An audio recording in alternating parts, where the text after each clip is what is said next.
Doctor Narendra Singh Kapoor ਦੀ ਪੁਸਤਕ ਸੁਖਨ ਸੁਨੇਹੇ ਦਾ ਲੇਖ ਹੈ ਬੱਚਤ ਦੀ ਆਦਤ। ਜੇਕਰ ਆਮਦਨ ਵਧਣ ਨਾਲ ਖਰਚੇ ਨਾ ਵਧਾਏ ਜਾਣ ਤਾਂ ਬੰਦਾ ਕਮੀਨਾ ਹੋ ਜਾਂਦਾ ਹੈ, ਤੇ ਜੇ ਆਮਦਨ ਹੋਣ ਦੇ ਬਾਵਜੂਦ ਬੱਚਤ ਨਾ ਕੀਤੀ ਜਾਏ ਤਾਂ ਬੰਦਾ ਕੰਗਾਲ ਹੋ ਜਾਂਦਾ ਹੈ। ਅਸੀਂ ਜਵਾਨ ਰਹਿਣ ਦੇ ਸਾਰੇ ਯਤਨਾਂ ਦੇ ਬਾਵਜੂਦ ਬੁੱਢੇ ਹੋਣਾ ਹੈ। ਅਸੀਂ ਚੰਗੀਆਂ ਖੁਰਾਕਾਂ ਦੇ ਬਾਵਜੂਦ ਕਮਜ਼ੋਰ ਹੋਣਾ ਹੈ, ਤੇ ਅਸੀਂ ਅਰੋਗ ਰਹਿਣ ਦੇ ਸਾਰੇ ਯਤਨਾਂ ਦੇ ਬਾਵਜੂਦ ਬਿਮਾਰ ਹੋਣਾ ਹੈ। ਬੱਚਤ ਅਜਿਹੇ ਮੌਕਿਆਂ ਉੱਤੇ ਹੀ ਕੰਮ ਆਉਂਦੀ ਹੈ। ਹਰ ਵਿਅਕਤੀ ਦੇ ਮਨ 'ਚ ਆਪਣੇ ਮੌਜੂਦਾ ਘਰ ਨਾਲੋਂ ਵੱਖਰੇ ਇੱਕ ਘਰ ਦੀ ਕਲਪਨਾ ਅੰਗੜਾਈਆਂ ਲੈਂਦੀ ਹੈ। ਇਹ ਕਲਪਨਾ ਬੱਚਤ ਨਾਲ ਹੀ ਵਾਸਤਵਿਕਤਾ ਵਿੱਚ ਉਲਥਾਈ ਜਾ ਸਕਦੀ ਹੈ। ਜੇ ਤੁਸੀਂ ਮਕਾਨ ਦੀ ਥਾਂ ਮਲਬੇ ਦੇ ਇੱਛਕ ਹੋ, ਵਗਦੇ ਦਰਿਆ ਦੀ ਥਾਂ ਸੁੱਕੇ ਟੋਭੇ ਵਾਂਗ ਦਿਖਾਈ ਦੇਣਾ ਚਾਹੁੰਦੇ ਹੋ, ਤਾਂ ਤੁਸੀਂ ਬੱਚਤ ਪ੍ਰਤੀ ਉਦਾਸੀਨ ਤੇ ਲਾਪਰਵਾਹ ਹੋ ਸਕਦੇ ਹੋ। ਜਿਨ੍ਹਾਂ ਵਿੱਚ ਬੱਚਤ ਦੀ ਆਦਤ ਨਹੀਂ, ਉਹਨਾਂ ਵਿੱਚ ਸੰਜਮ ਤੇ ਸਲੀਕੇ ਦੀ ਵੀ ਘਾਟ ਹੁੰਦੀ ਹੈ। ਅਜਿਹੇ ਲੋਕਾਂ ਦਾ ਹਰ ਦਿਨ ਇੱਕ ਥੱਕੀ ਹੋਈ ਉਬਾਸੀ ਵਾਂਗ ਸ਼ੁਰੂ ਹੁੰਦਾ ਹੈ। ਜਿਨ੍ਹਾਂ ਕੋਲ ਕਟੋਰਾ ਹੀ ਨਹੀਂ ਹੁੰਦਾ, ਉਹ ਜ਼ਿੰਦਗੀ ਦਾ ਰਸ ਕੀ ਮਾਣਨਗੇ। ਅਜਿਹੇ ਵਿਅਕਤੀ ਉਜੜੀ ਕਚਹਿਰੀ 'ਚ ਆਪਣੀ ਜ਼ਿੰਦਗੀ ਦਾ ਮੁਕੱਦਮਾ ਲੜਦੇ ਹਨ। ਇਹ ਜ਼ਿੰਦਗੀ ਦਾ ਜੂਆ ਖੇਡਦੇ ਹਨ, ਤੇ ਜੂਆ ਖੇਡ ਕੇ ਕਦੇ ਕੋਈ ਅਮੀਰ ਨਹੀਂ ਹੋਇਆ। ਬੱਚਤ ਦੀ ਆਦਤ ਦੀ ਅਣਹੋਂਦ ਉਹੋ ਜਿਹੀ ਹੀ ਕੁਰੀਤੀ ਹੈ ਜਿਹੋ ਜਿਹੀ ਜੂਆ ਖੇਡਣਾ। ਬੱਚਤ ਨਾ ਕਰਨ ਵਾਲਾ ਵਿਅਕਤੀ ਸਦਾ ਥੁੜ ਦਾ ਸ਼ਿਕਾਰ ਹੁੰਦਾ ਹੈ, ਤੇ ਆਪਣੀ ਅਣਗਹਿਲੀ ਨਾਲ ਪੈਦਾ ਕੀਤੀਆਂ ਸਮੱਸਿਆਵਾਂ ਨੂੰ ਸੁਲਝਾਉਣ ਲਈ ਲੰਮੇ ਲੰਮੇ ਵਾਅਦਿਆਂ ਨਾਲ ਰਕਮਾਂ ਉਧਾਰ ਮੰਗਦਾ ਹੈ, ਤੇ ਆਪਣੇ ਦੋਸਤਾਂ ਨੂੰ ਦੁਸ਼ਮਣਾਂ 'ਚ ਤਬਦੀਲ ਕਰਦਾ ਰਹਿੰਦਾ ਹੈ। ਜਿਨ੍ਹਾਂ ਨੂੰ ਬੱਚਤ ਦੀ ਆਦਤ ਨਹੀਂ, ਉਹ ਕਿਸੇ ਦਾ ਤਾਂ ਕੀ ਸਵਾਰਨਗੇ, ਉਹ ਆਪਣੀਆਂ ਸਮੱਸਿਆਵਾਂ ਵੀ ਹੱਲ ਨਹੀਂ ਕਰ ਸਕਦੇ। ਅਜਿਹੇ ਵਿਅਕਤੀ ਆਪਣਾ ਆਦ ਜੁਗਾਦ ਚੋਰੀ ਕਰ ਲੈਂਦੇ ਹਨ, ਤੇ ਆਪਣਾ ਭੂਤ ਭਵਿੱਖ ਨੂੰ ਲੁਟਾ ਦਿੰਦੇ ਹਨ। ਸਾਨੂੰ ਭੁੱਲਣਾ ਨਹੀਂ ਚਾਹੀਦਾ ਕਿ ਸਾਡੀਆਂ ਪ੍ਰਾਪਤੀਆਂ ਦਾ ਕੱਦ ਕਾਠ ਇਸ ਕਰਕੇ ਸੰਤੋਖਜਨਕ ਨਹੀਂ ਕਿਉਂਕਿ ਸਾਡੇ ਬਜ਼ੁਰਗਾਂ ਨੇ ਬੱਚਤ ਦੇ ਮਹੱਤਵ ਨੂੰ ਨਹੀਂ ਪਛਾਣਿਆ। ਯੂਰਪ ਦੀ ਖੁਸ਼ਹਾਲੀ ਪਿੱਛੇ 7 ਸਦੀਆਂ ਦੀ ਬੱਚਤ ਖਲੋਤੀ ਹੋਈ ਹੈ। ਆਰਥਿਕ ਸਮੱਸਿਆਵਾਂ ਆਰਥਿਕ ਵਸੀਲਿਆਂ ਨਾਲ ਹੀ ਸੁਲਝਾਈਆਂ ਜਾ ਸਕਦੀਆਂ ਹਨ। ਨਿਰੋਲ ਹਮਦਰਦੀ ਦੇ ਆਧਾਰ ਉੱਤੇ ਜੋ ਵੀ ਤਬਦੀਲੀ ਵਾਪਰਦੀ ਹੈ, ਉਹ ਹੰਢਣਸਾਰ ਨਹੀਂ ਹੁੰਦੀ। ਮੰਗ ਕੇ ਪੈਸਿਆਂ ਨਾਲ ਉਸਾਰਿਆ ਮਕਾਨ ਅੰਤ ਨੂੰ ਵਿਕ ਜਾਂਦਾ ਹੈ। ਕੰਜੂਸ ਬਣਨ ਦੀ ਲੋੜ ਨਹੀਂ, ਲੋੜ ਸੰਜਮ ਤੇ ਸੰਕੋਚ ਦੀ ਹੈ। ਜੇਕਰ ਤੁਸੀਂ ਆਪਣੀ ਆਮਦਨ ਵਧਾਉਣੀ ਚਾਹੁੰਦੇ ਹੋ ਤਾਂ ਬੱਚਤ ਕਰੋ। ਜ਼ਰੂਰੀ ਨਹੀਂ ਕਿ ਸ਼ੁਰੂ 'ਚ ਸੈਂਕੜੇ ਜਾਂ ਹਜ਼ਾਰਾਂ ਰੁਪਏ ਬਚਾਏ ਜਾਣ। ਲੋੜ ਇਸ ਗੱਲ ਦੀ ਹੈ ਕਿ ਕੁਝ ਬਚਾਇਆ ਜਾਵੇ। ਲੋੜ ਬੱਚਤ ਦੀ ਆਦਤ ਦੀ ਹੈ। ਬੱਚਤ ਨਾਲ ਅਸੀਂ ਆਪਣੇ ਘਰ ਵਿੱਚ ਹੀ ਟਕਸਾਲ ਲਾ ਸਕਦੇ ਹਾਂ। ਪਹਿਲੇ 20,000 ਰੁਪਏ ਬਚਾਉਣੇ ਔਖੇ ਹੁੰਦੇ ਹਨ। ਉਸ ਉਪਰੰਤ ਬੱਚਤ ਦੀ ਆਦਤ ਕਾਰਨ ਕੋਈ ਵੀ ਰਕਮ ਬਚਾਈ ਜਾ ਸਕਦੀ ਹੈ। ਤੇ ਜਿਹੜਾ ਵਿਅਕਤੀ 7 ਸਾਲ ਲਗਾਤਾਰ ਬੱਚਤ ਕਰ ਲਏ, ਉਹਨੂੰ ਜ਼ਿੰਦਗੀ 'ਚ ਕਦੀ ਥੁੜ ਨਹੀਂ ਆਉਂਦੀ, ਤੇ ਅਜਿਹਾ ਵਿਅਕਤੀ ਆਪਣੇ ਬਚਪਨ ਦੇ ਸੁਪਨੇ ਸਹਿਜੇ ਹੀ ਪੂਰੇ ਕਰ ਸਕਦਾ ਹੈ। ਜਿਸ ਵਿਅਕਤੀ ਨੂੰ ਬੱਚਤ ਦੀ ਆਦਤ ਹੈ, ਉਹਦੇ ਵਿਹਾਰ ਵਿੱਚ ਆਪ ਮੁਹਾਰੇ ਸਲੀਕਾ ਆ ਜਾਂਦਾ ਹੈ। ਅਜਿਹਾ ਵਿਅਕਤੀ ਵਿੱਚ ਸਵੈਮਾਨ ਦੀ ਭਾਵਨਾ ਜਾਗਦੀ ਹੈ। ਅਜਿਹਾ ਵਿਅਕਤੀ ਸਵੈ ਵਿਸ਼ਵਾਸ ਨਾਲ ਵਿਚਰਦਾ ਹੈ। ਅਜਿਹੇ ਵਿਅਕਤੀ 'ਚ ਚੰਗਾ ਜੀਵਨ ਜਿਉਣ ਦੇ ਨਾਲ ਨਾਲ ਜੀਵਨ ਪ੍ਰਤੀ ਦ੍ਰਿਸ਼ਟੀਕੋਣ ਵੀ ਵਿਸ਼ਾਲ ਹੁੰਦਾ ਹੈ। ਪੈਸਾ ਸਾਰੀਆਂ ਮੁਸ਼ਕਿਲਾਂ ਦਾ ਹੱਲ ਨਹੀਂ ਹੋ ਸਕਦਾ, ਪਰ ਪੈਸੇ ਬਿਨਾਂ ਤਾਂ ਕੋਈ ਵੀ ਮੁਸ਼ਕਿਲ ਹੱਲ ਨਹੀਂ ਹੁੰਦੀ। ਬੱਚਤ ਦੀ ਆਦਤ ਕਾਰਨ ਅਚਨਚੇਤੀ ਬਿਪਤਾਵਾਂ ਨਹੀਂ ਵਾਪਰਦੀਆਂ, ਤੇ ਜੇਕਰ ਵਾਪਰਨ ਵੀ ਤਾਂ ਬੱਚਤ ਦੀ ਆਦਤ ਕਾਰਨ ਉਹਨਾਂ ਦਾ ਸਾਹਮਣਾ ਸਹਿਜੇ ਹੀ ਕੀਤਾ ਜਾ ਸਕਦਾ ਹੈ। ਵਿਕਾਸ ਤਾਂ ਹੀ ਹੁੰਦਾ ਹੈ ਜੇ ਇੱਕ ਮੁਨਸ਼ੀ ਦਾ ਪੁੱਤਰ ਵਕੀਲ ਬਣੇ, ਇੱਕ ਲੋਹਾਰ ਦਾ ਪੁੱਤਰ ਇੰਜੀਨੀਅਰ ਬਣੇ, ਇੱਕ ਸਕੂਲ ਅਧਿਆਪਕ ਦਾ ਪੁੱਤਰ ਪ੍ਰੋਫੈਸਰ ਬਣੇ, ਤੇ ਇੱਕ ਕੰਪਾਊਂਡਰ ਦਾ ਪੁੱਤਰ ਡਾਕਟਰ ਬਣੇ। ਇਹ ਕੁਝ ਬਣਨਾ ਤਾਂ ਹੀ ਸੰਭਵ ਹੈ ਜੇ ਪੁੱਤਰ ਵਿੱਚ ਮਿਹਨਤ ਦੀ ਤੇ ਪਿਤਾ ਵਿੱਚ ਬੱਚਤ ਦੀ ਆਦਤ ਹੋਵੇ। ਲੋੜਾਂ ਮਹਿੰਗੀਆਂ ਨਹੀਂ ਹੁੰਦੀਆਂ, ਮਹਿੰਗੀਆਂ ਤਾਂ ਇੱਛਾਵਾਂ ਹੁੰਦੀਆਂ ਹਨ। ਬੱਚਤ ਇਸ ਕਰਕੇ ਸੰਭਵ ਨਹੀਂ ਹੁੰਦੀ ਕਿਉਂਕਿ ਅਸੀਂ ਲੋੜਾਂ ਦੀ ਥਾਂ ਇੱਛਾਵਾਂ ਪੂਰੀਆਂ ਕਰਨ ਲੱਗ ਪੈਂਦੇ ਹਾਂ, ਤੇ ਅਕਸਰ ਇਸ ਕਰਕੇ ਸਾਰੇ ਪੈਸੇ ਖਰਚ ਕਰ ਦਿੰਦੇ ਹਾਂ ਕਿ ਹੁਣ ਚੀਜ਼ਾਂ ਸਸਤੀਆਂ ਮਿਲ ਰਹੀਆਂ ਹਨ। ਜਿਹੜੇ ਲੋਕ ਸੜਕ ਉੱਤੇ ਵਿਕਦੀਆਂ ਚੀਜ਼ਾਂ ਖਰੀਦਦੇ ਹਨ, ਉਹਨਾਂ ਨੂੰ ਉਹ ਚੀਜ਼ਾਂ ਬਾਰ-ਬਾਰ ਖਰੀਦਣੀਆਂ ਪੈਂਦੀਆਂ ਹਨ ਕਿਉਂਕਿ ਉਹ ਹੰਢਣਸਾਰ ਨਹੀਂ ਹੁੰਦੀਆਂ। ਜੇ ਬੱਚਤ ਦੀ ਆਦਤ ਹੋਵੇ ਤਾਂ ਖਰੀਦਦਾਰੀ ਸਮੇਂ ਵਿਹਾਰ ਵਿੱਚ ਸਬਰ ਹੁੰਦਾ ਹੈ, ਤੇ ਚੀਜ਼ ਲੋੜ ਸਮੇਂ ਖਰੀਦੀ ਜਾਂਦੀ ਹੈ। ਬੱਚਤ ਮਨੁੱਖ ਨੂੰ ਆਸ਼ਾਵਾਦੀ ਤੇ ਭਵਿੱਖਵਾਦੀ ਬਣਾਉਂਦੀ ਪੈਸੇ ਘੱਟ ਹੋਣ ਕਾਰਨ ਅਸੀਂ ਬਹੁਤ ਕੁਝ ਫालतू ਖਰੀਦਣ ਦਾ ਸ਼ਿਕਾਰ ਹੋ ਜਾਂਦੇ ਹਾਂ। ਬੱਚਤ ਸੰਭਵ ਹੀ ਤਾਂ ਹੈ ਜੇ ਅਸੀਂ ਫਜ਼ੂਲ ਚੀਜ਼ਾਂ ਨੂੰ ਖਰੀਦਣ ਤੋਂ ਬਚਣ ਦਾ ਹੁਨਰ ਜਾਣਦੇ ਹੋਈਏ।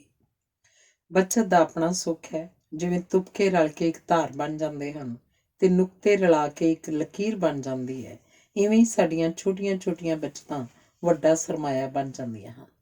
ਸਾਡੀ ਸੋਚ ਸਾਡੀ ਆਰਥਿਕ ਸਥਿਤੀ ਤੋਂ ਬਾਹਰ ਨਹੀਂ ਜਾਂਦੀ। ਬੱਚਤ ਦੀ ਆਦਤ ਨਾ ਹੋਣ ਕਾਰਨ ਜ਼ਿੰਦਗੀ ਦੇ ਅਨੁਭਵ ਦੇ ਅਨੇਕਾਂ ਬੂਹੇ ਬਾਰੀਆਂ ਬੰਦ ਹੀ ਰਹਿ ਜਾਂਦੇ ਹਨ। ਪੈਸੇ ਤੋਂ ਥੋੜ੍ਹੇ ਵਿਅਕਤੀ ਦੀ ਦ੍ਰਿਸ਼ਟੀ ਦੂਰ ਤੱਕ ਨਹੀਂ ਜਾਂਦੀ। ਅਸੀਂ ਕਿੰਨਾ ਦੂਰ ਤੱਕ ਸੋਚ ਸਕਦੇ ਹਾਂ, ਇਸ ਗੱਲ ਉੱਤੇ ਨਿਰਭਰ ਕਰਦਾ ਹੈ ਕਿ ਅਸੀਂ ਬੱਚਤ ਨਾਲ ਜੋੜਿਆ ਕੀ ਕੁਝ ਹੈ। ਬੱਚਤ ਨਾਲ ਵੱਡੇ ਖਰਚੇ ਕਰਨ ਦੀ ਸਮਰੱਥਾ ਉਪਜਦੀ ਹੈ। ਇਹ ਕਹਿਣਾ ਵਧੇਰੇ ਯੋਗ ਹੋਏਗਾ ਕਿ ਜਿਸ ਨੂੰ ਬੱਚਤ ਦੀ ਆਦਤ ਹੈ, ਉਸ ਵਿੱਚ ਹੋਰ ਵੀ ਕਈ ਚੰਗੀਆਂ ਆਦਤਾਂ ਹੋਣਗੀਆਂ। ਅਜਿਹਾ ਵਿਅਕਤੀ ਬਹਾਨੇ ਨਹੀਂ ਲਾਏਗਾ, ਸਮੇਂ ਪ੍ਰਤੀ ਲਾਪਰਵਾਹ ਨਹੀਂ ਹੋਏਗਾ ਤੇ ਆਪਣੇ ਵਾਅਦੇ ਪ੍ਰਤੀ ਝੂਠਾ ਸਾਬਤ ਨਹੀਂ ਹੋਏਗਾ। ਪੁਰਸ਼ਾਂ ਦੇ ਮੁਕਾਬਲੇ ਇਸਤਰੀਆਂ 'ਚ ਬੱਚਤ ਦੀ ਆਦਤ ਵਧੇਰੇ ਹੁੰਦੀ ਹੈ। ਇਸਤਰੀਆਂ ਆਦਤਨ ਹੀ ਭਵਿੱਖਵਾਦੀ ਹੁੰਦੀਆਂ ਹਨ ਤੇ ਆਪਣਾ ਘਰ ਬਣਾਉਣ ਤੇ ਉਸ ਵਿੱਚ ਨਿਰੰਤਰ ਵਿਕਾਸ ਕਰਨ ਦੀ ਆਦਤ ਤੇ ਇੱਛਾ ਉਹਨਾਂ ਨੂੰ ਬਚਾਉਣ ਤੇ ਖਰਚਣ ਦੋਹਾਂ ਦੀ ਜਾਚ ਸਿਖਾ ਦਿੰਦੀ ਹੈ। ਜਦੋਂ ਪਤੀ ਨੂੰ ਕਿਸੇ ਤੋਂ ਪੈਸੇ ਮੰਗਣੇ ਪੈਣ ਤਾਂ ਪਤਨੀ ਇਹਨੂੰ ਆਪਣੀ ਬੇਇੱਜ਼ਤੀ ਸਮਝਦੀ ਹੈ। ਇੱਕ ਸਿਆਣੀ ਮਾਂ ਆਪਣੇ ਬੱਚਿਆਂ ਵਿੱਚ ਵੀ ਬੱਚਤ ਦੀ ਆਦਤ ਪਾਉਂਦੀ ਹੈ। ਜਿਹੜਾ ਟੱਬਰ ਬੱਚਤ ਨਹੀਂ ਕਰਦਾ, ਸਮਝੋ ਉਸ ਟੱਬਰ ਵਿੱਚ ਬੱਚੇ ਨਹੀਂ ਪਲ ਰਹੇ, ਮੰਗਤੇ ਤਿਆਰ ਹੋ ਰਹੇ ਹਨ। ਜੇਕਰ ਤੁਹਾਡਾ ਬੱਚਾ ਬਿਸਕਿਟ ਖਰੀਦਣ ਲਈ ਲਿਆ ਰੁਪਇਆ ਬਚਾ ਕੇ ਰੱਖਣਾ ਚਾਹੁੰਦਾ ਹੈ ਤਾਂ ਬਚਾਉਣ ਦਿਓ, ਉਹ ਇੱਕ ਦਿਨ ਜ਼ਰੂਰ ਕੇਕ ਖਾਏਗਾ। ਸਾਨੂੰ ਭੁੱਲਣਾ ਨਹੀਂ ਚਾਹੀਦਾ ਕਿ ਦਾਣੇ ਰਲ ਕੇ ਢੇਰ ਰਖਵਾਉਂਦੇ ਹਨ, ਦਰਖਤ ਰਲ ਕੇ ਬੀੜ ਬਣਦੇ ਹਨ, ਪੱਤਰੇ ਰਲ ਕੇ ਗ੍ਰੰਥ ਬਣਦੇ ਹਨ। ਕਿਸੇ ਨੇ ਕਿਹਾ ਕਿ ਕੱਲ੍ਹ ਦਾ ਗਿਆਨ ਕੀੜੀ ਤੋਂ ਸਿੱਖੋ, ਕੱਲ੍ਹ ਸੰਬੰਧੀ ਅੱਜ ਸੋਚਣਾ ਪਵੇਗਾ। ਅਨੇਕਾਂ ਵਿਅਕਤੀ ਬੱਚਤ ਦੀ ਆਦਤ ਦਾ ਇਸ ਹੱਦ ਤੱਕ ਸ਼ਿਕਾਰ ਹੋ ਜਾਂਦੇ ਹਨ ਕਿ ਉਹ ਕੰਜੂਸ ਅਖਵਾਉਣ ਲੱਗ ਪੈਂਦੇ ਹਨ। ਕਿਸੇ ਨੇ ਕਿਸੇ ਕੰਜੂਸ ਨੂੰ ਪੁੱਛਿਆ, ਤੁਹਾਡੇ ਕੋਲ ਇੰਨਾ ਸਰਮਾਇਆ ਕਿਵੇਂ ਇਕੱਠਾ ਹੋਇਆ? ਤਾਂ ਕੰਜੂਸ ਨੇ ਕਿਹਾ, ਦੱਸਣ ਲਈ ਅੱਧਾ ਘੰਟਾ ਲੱਗੇਗਾ। ਮੈਂ ਮੂੰਹ ਨਾਲ ਬੋਲਣਾ, ਤੁਸੀਂ ਕੰਨਾਂ ਨਾਲ ਸੁਣਨਾ। ਸੋ ਜੇ ਇਤਰਾਜ਼ ਨਾ ਹੋਵੇ ਤਾਂ ਉਹਨੇ ਚਿਰ ਲਈ ਬੱਚਤ ਕਰਨ ਵਾਸਤੇ ਬੱਤੀ ਬੁਝਾ ਦੇਵਾਂ। ਪੁੱਛਣ ਵਾਲੇ ਨੇ ਕਿਹਾ, ਹੋਰ ਦੱਸਣ ਦੀ ਲੋੜ ਨਹੀਂ, ਮੈਂ ਭੇਤ ਪਾ ਲਿਆ। ਇੱਕ ਵਿਅਕਤੀ ਨੇ ਆਪਣੇ ਪੁੱਤਰ ਨੂੰ 100 ਰੁਪਇਆ ਦਿੰਦਿਆਂ ਕਿਹਾ, ਪੁੱਤਰ, ਇਸ ਨੂੰ 1 ਲੱਖ ਬਣਾਉਣ ਵਾਸਤੇ ਕੇਵਲ 99,900 ਰੁਪਏ ਹੋਰ ਜੋੜਨੇ ਪੈਣਗੇ। ਬੱਚਤ ਅਤੇ ਕੰਜੂਸੀ ਦੇ ਅੰਤਰ ਨੂੰ ਜਾਣਨ ਦੀ ਲੋੜ ਹੈ। ਇੱਕ ਵਿਅਕਤੀ ਆਪਣੇ ਪਿੰਡ ਇਸ ਕਰਕੇ ਪੈਦਲ ਚੱਲ ਪਿਆ ਕਿਉਂਕਿ ਇਵੇਂ ਉਸ ਦਾ ਵਕਤ ਵੀ ਘੱਟ ਜਾਣਾ ਸੀ ਤੇ ਕਿਰਾਏ ਦੇ 2 ਰੁਪਏ ਵੀ ਬਚ ਜਾਣੇ ਸਨ। ਪਰ ਰਸਤੇ ਵਿੱਚ ਉਸ ਨੂੰ ਆਪਣੇ ਪਿੰਡ ਦੀ ਨਵੀਂ ਵਿਆਹੀ ਆਈ ਨੂੰਹ ਮਿਲ ਪਈ। ਉਹਨੇ ਬੜੀ ਖੁਸ਼ੀ ਨਾਲ ਉਹਨੂੰ 5 ਰੁਪਏ ਸ਼ਗਨ ਪਾ ਦਿੱਤਾ। ਸਾਨੂੰ ਉਦੋਂ ਤੱਕ ਫਜ਼ੂਲ ਖਰਚੀ ਨਹੀਂ ਕਰਨੀ ਚਾਹੀਦੀ ਜਦੋਂ ਤੱਕ ਸਾਡੇ ਕੋਲ ਬੱਚਤ ਦੀ ਮੋਟੀ ਰਕਮ ਨਹੀਂ ਜੁੜ ਜਾਂਦੀ। ਬੱਚਤ ਵਾਲਾ ਵਿਅਕਤੀ ਕਦੀ ਵੀ ਗਰੀਬ ਨਹੀਂ ਹੁੰਦਾ ਤੇ ਬੱਚਤ ਵੀ ਹੋਣਾ ਵਿਅਕਤੀ ਕਦੀ ਵੀ ਅਮੀਰ ਨਹੀਂ ਹੁੰਦਾ। ਕਰਜ਼ਾ ਲੈਣਾ ਚੰਗੀ ਗੱਲ ਹੈ, ਪਰ ਤਾਂ ਹੀ ਜੇ ਬੱਚਤ ਦੀ ਆਦਤ ਹੋਵੇ। ਕਿਸੇ ਦੀ ਮਦਦ ਕਰ ਵੇਖੋ। ਜੇ ਉਸ ਵਿਅਕਤੀ 'ਚ ਬੱਚਤ ਦੀ ਆਦਤ ਨਹੀਂ ਤਾਂ ਰਕਮ ਦਾ ਭੋਗ ਪਾ ਦੇਣਾ ਹੀ ਚੰਗਾ ਹੋਏਗਾ। ਜੇਕਰ ਕਿਸੇ ਨੂੰ ਬੱਚਤ ਦੀ ਆਦਤ ਹੈ ਤਾਂ ਉਹ ਕਿਸੇ ਤੋਂ ਮਦਦ ਮੰਗੇਗਾ ਹੀ ਨਹੀਂ। ਬੱਚਤ ਬਾਰੇ ਕਹਿੰਦੇ ਹਨ, ਸੈਂਕੜੇ ਤੁਸੀਂ ਬਚਾਓ, ਹਜ਼ਾਰਾਂ ਆਪੇ ਬਚ ਜਾਣਗੇ। ਬੱਚਤ ਵੀ ਇੱਕ ਅਨੁਭਵ ਹੈ। ਜੇ ਜੇਬ 'ਚ ਪੈਸੇ ਹਨ ਤਾਂ ਦੁਨੀਆ ਵਿਸ਼ਾਲ ਲੱਗੇਗੀ ਤੇ ਤੁਸੀਂ ਕਈ ਨਵੇਂ ਰਾਹਾਂ ਉੱਤੇ ਚੱਲਣ ਦਾ ਸਾਹਸ ਕਰ ਸਕੋਗੇ। ਆਪਣੀ ਬੱਚਤ ਨੂੰ ਗੁਪਤ ਰੱਖਣ ਦੀ ਬੜੀ ਲੋੜ ਹੈ। ਜੇ ਤੁਹਾਡੇ ਰਿਸ਼ਤੇਦਾਰਾਂ ਨੂੰ ਪਤਾ ਲੱਗ ਜਾਏ ਕਿ ਤੁਹਾਡੇ ਕੋਲ ਸਰਮਾਇਆ ਹੈ ਤਾਂ ਉਹ ਤੁਹਾਨੂੰ ਲੁੱਟਣ ਲਈ ਬੜੀਆਂ ਚੁੰਧਿਆ ਦੇਣ ਵਾਲੀਆਂ ਵਿਉਂਤਾਂ ਲੈ ਕੇ ਆਉਣਗੇ। ਇਹ ਵੀ ਯਾਦ ਰੱਖਣਾ ਚਾਹੀਦਾ ਹੈ ਕਿ ਉਮਰ ਦੇ ਵਧਣ ਨਾਲ ਖਰਚੇ ਵੱਧਦੇ ਹਨ, ਸੋ ਇਹ ਆਦਤ ਨਿਰੰਤਰ ਬਣੀ ਰਹਿਣੀ ਚਾਹੀਦੀ ਹੈ। ਜ਼ਿੰਦਗੀ ਦੀ ਸ਼ਾਮ ਨੂੰ ਤੁਹਾਡੀ ਇੱਜ਼ਤ ਤਾਂ ਹੀ ਹੋ ਸਕੇਗੀ ਜੇ ਤੁਹਾਡੇ ਕੋਲ ਆਪਣੀਆਂ ਲੋੜਾਂ ਅਨੁਸਾਰ ਬਚਾਇਆ ਹੋਇਆ ਸਰਮਾਇਆ ਹੈ। ਇਸੇ ਕਰਕੇ ਕਹਿੰਦੇ ਹਨ ਕਿ ਚਾਨਣੇ ਵਿੱਚ ਬਚਾਏ ਪੈਸੇ ਹਨੇਰੇ 'ਚ ਕੰਮ ਆਉਂਦੇ ਹਨ। ਇਹ ਵੀ ਕਿਹਾ ਜਾਂਦਾ ਕਿ ਬਹੁਤੀਆਂ ਬਿਮਾਰੀਆਂ ਬੱਚਤ ਨਾ ਹੋਣ ਕਾਰਨ ਹੁੰਦੀਆਂ ਹਨ। ਜੇ ਤੁਸੀਂ ਆਮਦਨ ਦਾ 1/4 ਬਚਾ ਸਕਦੇ ਹੋ ਤਾਂ ਤੁਹਾਡੇ ਜੀਵਨ ਵਿੱਚ ਕੋਈ ਵੀ ਅਜਿਹੀ ਚੀਜ਼ ਨਹੀਂ ਹੋਏਗੀ ਜਿਹੜੀ ਤੁਸੀਂ ਖਰੀਦ ਨਾ ਸਕੋ। ਘਰੇਲੂ ਸੰਬੰਧ ਬੱਚਤ ਦੀ ਆਦਤ ਤੋਂ ਦੇ ਅਨੁਪਾਤ ਵਿੱਚ ਹੀ ਸੁਖਾਵੇਂ ਹੁੰਦੇ ਹਨ। ਕਹਿੰਦੇ ਹਨ ਕਿ ਨਾਲ ਲਾਈਆਂ ਟਾਕੀਆਂ ਫੈਸ਼ਨ ਹੁੰਦੀਆਂ ਹਨ, ਜਦੋਂ ਕਿ ਟਾਕੀ ਉੱਤੇ ਲਾਈ ਟਾਕੀ ਮੰਗਤੇ ਦੀ ਪੋਸ਼ਾਕ ਹੁੰਦੀ ਹੈ। ਸਸਤੇ ਦਰਜੀ ਦੇ ਸਿਵਾਏ ਕੱਪੜੇ ਤੰਗ ਹੋਣ ਕਾਰਨ ਪਹਿਨੇ ਨਹੀਂ ਜਾਂਦੇ, ਸਾਂਭੇ ਹੀ ਜਾਂਦੇ ਹਨ। ਸੋ ਲੋੜ ਕਿਰਸਾਂ ਦੀ ਨਹੀਂ, ਬੱਚਤਾਂ ਦੀ ਹੈ। ਜਿਹੜੇ ਵਰਤ ਰੱਖ ਕੇ ਅਨਾਜ ਬਚਾਉਣ ਬਾਰੇ ਸੋਚਦੇ ਹਨ, ਉਹ ਜ਼ਿੰਦਗੀ ਨੂੰ ਨਰਕ ਬਣਾ ਲੈਂਦੇ ਹਨ। ਬੱਚਤ ਨੂੰ ਸੰਭਾਲਣ ਦੀ ਬੜੀ ਲੋੜ ਹੈ। ਕਈ ਲੋਕਾਂ ਨੂੰ ਬੱਚਤ ਦੀ ਆਦਤ ਤਾਂ ਹੁੰਦੀ ਹੈ, ਪਰ ਉਹ ਪਹਿਲੇ ਮੌਕੇ ਉੱਤੇ ਹੀ ਸਭ ਕੁਝ ਡੋਲ ਦਿੰਦੇ ਹਨ। ਅਜਿਹੀ ਬਿਰਤੀ ਤੋਂ ਬਚਣ ਦੀ ਲੋੜ ਹੈ। ਜੇ ਲੱਖ ਵਿੱਚੋਂ 1 ਰੁਪਇਆ ਵੀ ਕੱਢ ਲਿਆ ਜਾਏ ਤਾਂ ਉਹਦੀ ਲੱਖ ਵਾਲੀ ਸ਼ਾਨ ਨਹੀਂ ਰਹਿੰਦੀ। ਸਾਡਾ ਭਵਿੱਖ ਕਿਹੋ ਜਿਹਾ ਹੋਏਗਾ, ਇਸ ਗੱਲ ਉੱਤੇ ਨਿਰਭਰ ਕਰਦਾ ਹੈ ਕਿ ਅੱਜ ਸਾਡੀ ਬੱਚਤ ਕਿਹੋ ਜਿਹੀ ਹੈ। ਆਪਣਾ ਭਵਿੱਖ ਜਾਣਨ ਲਈ ਕਿਸੇ ਜੋਤਸ਼ੀ ਕੋਲ ਜਾਣ ਦੀ ਲੋੜ ਨਹੀਂ। ਡਾਕਖਾਨੇ ਜਾਂ ਬੈਂਕ ਦੀ ਪਾਸਬੁੱਕ ਵਿਚਲੀਆਂ ਰੇਖਾਵਾਂ ਹੀ ਕਾਫੀ ਹਨ। ਧੰਨਵਾਦ। ਅਗਲਾ ਲੇਖ ਹੈ ਘਰ ਦੀ ਬਾਦਸ਼ਾਹੀ। ਬਾਦਸ਼ਾਹ ਵੀ ਆਪਣੀ ਪਤਨੀ ਦੀਆਂ ਨਜ਼ਰਾਂ 'ਚ ਕੇਵਲ ਪਤੀ ਹੀ ਹੁੰਦਾ ਹੈ। ਜਿਸ ਪਤੀ ਵਿੱਚ ਕੋਈ ਨੁਕਸ ਨਹੀਂ, ਸਮਝੋ ਬੜਾ ਖਤਰਨਾਕ ਆਦਮੀ ਹੈ। ਬਹੁਤੇ ਇਸਤਰੀ ਪੁਰਸ਼ ਪਤੀ ਪਤਨੀ ਦੀ ਚੋਣ ਕਰਦਿਆਂ ਕੇਵਲ ਆਪਣੀਆਂ ਅੱਖਾਂ ਤੋਂ ਕੰਮ ਲੈਂਦੇ ਹਨ, ਜਦੋਂ ਕਿ ਲੋੜ ਇਸ ਗੱਲ ਦੀ ਹੈ ਕਿ ਅੱਖਾਂ ਦੇ ਮੁਕਾਬਲੇ ਕੰਨਾਂ ਤੋਂ ਕੰਮ ਵਧੇਰੇ ਲਿਆ ਜਾਵੇ। ਪਤੀ ਹੋਣਾ ਇੱਕ ਬੜੀ ਜ਼ਿੰਮੇਵਾਰੀ ਵਾਲਾ ਕੰਮ ਹੈ, ਪਰ ਕਿਉਂਕਿ ਹਰ ਇੱਕ ਵਿਅਕਤੀ ਜ਼ਿੰਮੇਵਾਰੀ ਨਹੀਂ ਸੰਭਾਲ ਸਕਦਾ, ਇਸੇ ਲਈ ਘਰੇਲੂ ਰਿਸ਼ਤਿਆਂ ਵਿੱਚ ਖਿਚਾਓ, ਤਣਾਓ ਤੇ ਖਿੱਚੋਤਾਣ ਵੱਧ ਰਹੀ ਹੈ। ਹਰ ਕੋਈ ਸੋਹਣੀ ਪਤਨੀ ਪ੍ਰਾਪਤ ਕਰਨਾ ਚਾਹੁੰਦਾ ਹੈ, ਪਰ ਹਰ ਕਿਸੇ ਵਿੱਚ ਸੋਹਣੀ ਪਤਨੀ ਦੇ ਰੱਖ ਰਖਾਓ ਦੀ ਸਮਰੱਥਾ ਨਾ ਹੋਣ ਕਾਰਨ ਉਲਝਣਾਂ ਵੱਧ ਰਹੀਆਂ ਹਨ। ਵੇਖਿਆ ਗਿਆ ਕਿ ਰਿਸ਼ਤਾ ਹੋਣ ਸਮੇਂ ਬਣਨ ਵਾਲੇ ਪਤੀ ਦਾ ਭਵਿੱਖ ਵੇਖਿਆ ਜਾਂਦਾ ਹੈ, ਜਦੋਂ ਕਿ ਬਣਨ ਵਾਲੀ ਪਤਨੀ ਦੀ ਵਰਤਮਾਨ ਸਥਿਤੀ ਵੇਖੀ ਜਾਂਦੀ ਹੈ। ਅਰਥਾਤ ਪਤੀ ਦੀ ਆਮਦਨ ਤੇ ਪਤਨੀ ਦੀ ਸੁੰਦਰਤਾ ਫੈਸਲੇ ਦਾ ਆਧਾਰ ਬਣਦੇ ਹਨ। ਵਿਅੰਗ ਨਾਲ ਕਹਿੰਦੇ ਹਨ, ਪਤਨੀ ਚੁਣਨੀ ਤੇ ਤਲਵਾਰ ਖਰੀਦਣੀ ਇੱਕੋ ਪ੍ਰਕਾਰ ਦੇ ਕੰਮ ਹਨ। ਜੰਗ ਦੇ ਮੈਦਾਨ 'ਚ 2 ਵਾਰੀ ਗਲਤੀ ਕਰਨ ਦਾ ਅਵਸਰ ਨਹੀਂ ਮਿਲਦਾ। ਇਵੇਂ ਪਤੀ ਜਾਂ ਪਤਨੀ ਦੀ ਚੋਣ ਕਰਨ ਦਾ ਵੀ ਇੱਕ ਹੀ ਅਵਸਰ ਮਿਲਦਾ ਹੈ। ਪੱਛਮ ਵਿੱਚ ਬਹੁਤੇ ਰਿਸ਼ਤਿਆਂ ਦਾ ਫੈਸਲਾ ਐਤਵਾਰ ਗਿਰਜੇ ਘਰ ਵਿੱਚ ਤਿਉਹਾਰੀ ਵਾਤਾਵਰਨ ਵਿੱਚ ਜਾਂ ਕਿਸੇ ਤਿਉਹਾਰ ਜਿਹੇ ਅਵਸਰ ਸਮੇਂ ਹੁੰਦਾ ਹੈ, ਜਦੋਂ ਦੋਵੇਂ ਧਿਰਾਂ ਉਚੇਚ ਨਾਲ ਸਜ ਧਜ ਕੇ ਆਈਆਂ ਹੁੰਦੀਆਂ ਹਨ। ਦੋਵੇਂ ਧਿਰਾਂ ਉੱਚਾ ਉੱਚਾ ਸੋਚਦੀਆਂ ਹਨ ਤੇ ਮਿੱਠਾ ਮਿੱਠਾ ਬੋਲਦੀਆਂ ਹਨ। ਦੋਵੇਂ ਧਿਰਾਂ ਇੰਝ ਵਿਚਰਦੀਆਂ ਹਨ ਜਿਵੇਂ ਲਾਚੀਆਂ ਦੇ ਬਾਗ 'ਚ ਸੈਰ ਕਰ ਰਹੀਆਂ ਹੋਣ। ਇਸਤਰੀ ਆਪਣੇ ਬਣਨ ਵਾਲੇ ਪਤੀ ਵਿੱਚੋਂ ਪਤੀ ਘੱਟ ਤੇ ਪ੍ਰੇਮੀ ਵਧੇਰੇ ਵੇਖਦੀ ਹੈ। ਪ੍ਰੇਮੀ ਇੱਕ ਭਰਮ ਹੈ, ਜਦੋਂ ਕਿ ਪਤੀ ਇੱਕ ਵਾਸਤਵਿਕਤਾ ਹੈ। ਪਿਆਰ ਸਾਨੂੰ ਸੁਆਉਂਦਾ ਹੈ, ਵਿਆਹ ਸਾਨੂੰ ਜਗਾਉਂਦਾ ਹੈ। ਕਿਸੇ ਨੇ ਵਿਅੰਗ ਨਾਲ ਕਿਹਾ ਹੈ ਕਿ ਵਿਆਹ ਦੀ ਦਹਿਲੀਜ਼ ਟੱਪਦਿਆਂ ਹੀ ਖੁਸ਼ੀਆਂ ਬਾਹਰੋਂ ਮੁੜ ਜਾਂਦੀਆਂ ਹਨ। ਚੰਗਾ ਜੀਵਨ ਸਾਥੀ ਤੇ ਚੰਗੀ ਸਿਹਤ ਜੀਵਨ ਦੇ 2 ਅਮੁੱਲੇ ਵਰਦਾਨ ਹਨ, ਕਿਉਂਕਿ ਇਹਨਾਂ ਦੋਹਾਂ ਵਰਦਾਨਾਂ ਦੀ ਸੰਭਾਵਨਾ ਘਟਦੀ ਜਾ ਰਹੀ ਹੈ। ਇਸੇ ਲਈ ਘਰੇਲੂ ਸੰਬੰਧਾਂ ਦੇ ਖੇਤਰ ਵਿੱਚ ਨਵੀਆਂ ਸਮੱਸਿਆਵਾਂ ਉਪਜ ਰਹੀਆਂ ਹਨ। ਰਾਜਨੀਤੀ ਨੇ ਸਾਡੇ ਜੀਵਨ ਨੂੰ ਇਸ ਹੱਦ ਤੱਕ ਪ੍ਰਭਾਵਿਤ ਕਰ ਲਿਆ ਹੈ ਕਿ ਘਰੇਲੂ ਰਿਸ਼ਤਿਆਂ ਉੱਤੇ ਵੀ ਇਸ ਦਾ ਪ੍ਰਭਾਵ ਪ੍ਰਤੱਖ ਹੈ। ਜਿਹੜਾ ਪਿਤਾ ਆਪਣੀ ਸੰਤਾਨ ਦੇ ਸੰਦਰਭ 'ਚ ਰਾਜਨੀਤਿਕ ਪੈਂਤੜਿਆਂ ਨੂੰ ਤਿਆਗ ਕੇ ਵਿਚਰਦਾ ਹੈ, ਉਹਦਾ ਹਾਲ ਉਹੀ ਹੁੰਦਾ ਹੈ ਜਿਹੜਾ ਔਰੰਗਜ਼ੇਬ ਨੇ ਸ਼ਾਹਜਹਾਨ ਨਾਲ ਕੀਤਾ ਸੀ। ਇਵੇਂ ਹੀ ਪਤੀ ਤੇ ਪਤਨੀ ਦੋਹਾਂ ਨੂੰ ਘਰ ਚਲਾਉਣ ਲਈ ਬੜੀ ਸਾਵਧਾਨੀ ਨਾਲ ਚੱਲਣਾ ਪੈਂਦਾ ਹੈ। ਘਰ ਚਲਾਉਣਾ ਆਪਣੇ ਆਪ 'ਚ ਇੱਕ ਧੰਦਾ ਬਣ ਗਿਆ ਹੈ ਤੇ ਸਾਡੇ ਘਰੇਲੂ ਤੇ ਦਫ਼ਤਰੀ ਵਿਵਹਾਰ ਵਿੱਚ ਬਹੁਤ ਅੰਤਰ ਨਹੀਂ ਰਿਹਾ, ਤੇ ਘਰ ਵਿੱਚ ਵੀ ਦਫ਼ਤਰੀ ਪ੍ਰਕਾਰ ਦੀਆਂ ਸਮੱਸਿਆਵਾਂ ਉੱਠ ਖੜੀਆਂ ਹੋਈਆਂ ਹਨ। ਅਨੇਕਾਂ ਪਤਨੀਆਂ ਘਰ 'ਚ ਪਤੀ ਦੀ ਅਫਸਰਸ਼ਾਹੀ ਵਿਰੁੱਧ ਵਿਰੋਧੀ ਪਾਰਟੀ ਵਾਂਗ ਵਿਚਰਨ ਲੱਗ ਪਈਆਂ ਹਨ।